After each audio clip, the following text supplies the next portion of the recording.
আরে ভাইয়া কই যাইতাছো তুমি? যাইতাছি ভাইয়া তোমার কাছে। আমার কাছে যাওয়া লাগবো না, এই লও তোমার জন্য টাকা নিয়ে আইছি। এই জায়গায় ৬,০০০ টাকা আছে, যাও তুমি তোমার বন্ধুদের সাথে যা মার্কেট করো। এইবার তুমি খুশি তো? জি ভাইয়া আমি অনেক খুশি। আচ্ছা তাহলে যাও, যা বন্ধুদের সাথে মার্কেট করে আসো, যাও। ঠিক আছে আচ্ছা ভাই যাই আমি। আচ্ছা ঠিক আছে তাহলে যাও।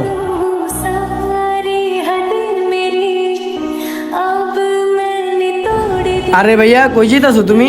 এই তো ভাই বাসায় যেতাছি, বাসায় গিয়া রেডিও মার্কেটে যাম। ভাইয়া কিছু টাকা দিছে। মার্কেটে যাবা? তোমার ভাইয়া কিছু টাকা দিছে? আচ্ছা এই টাকাটা নষ্ট না করে টাকাটা তুমি ঘরে দাও। তোমার ভাই অনেক কষ্ট করে সংসারটা চালায় বুঝছো। মার্কেট তুমি চাইলে বড়ও করতে পারবা। আর তোমার ভাই এতগুলা টাকা তোমার দিয়ে দিল, তুমি কি একবারও জানতে চাও নাই তোমার ভাই এতগুলা টাকা কই পাইলো? না ভাই। তুমি একটু খোঁজ নিয়ে দেখো, তোমার ভাই এই টাকাটা হয়তো কোনো জায়গা থেকে হাওলাত করে আনছে। হ্যাঁ ভাই ঠিক কইছেন, আমি এই কথাটা ভাবি না। হ্যাঁ এই জন্যই তো বলতাছি টাকাটা তুমি নষ্ট না করে তোমার ভাইয়ের কাছে যাই দিয়ে আসো। আচ্ছা ঠিক আছে ভাই, আমি ভাইয়ার কাছে গিয়া টাকাটা দিয়ে আসতেছি। হ্যাঁ যাও দিয়ে আসো। আচ্ছা ভাই আমি যাই। আমরা আমাদের বড় ভাইকে এইভাবে টাকার জন্য চাপ না দিয়ে চলেন আমরা আমাদের বড় ভাইয়ের দুঃখ কষ্টকে ভাগাভাগি করে নেই। ভিডিওটি কেমন হয়েছে কমেন্টে জানাবেন। যদি ভালো লেগে থাকে তাহলে ছোট্ট করে একটা শেয়ার করে দিন।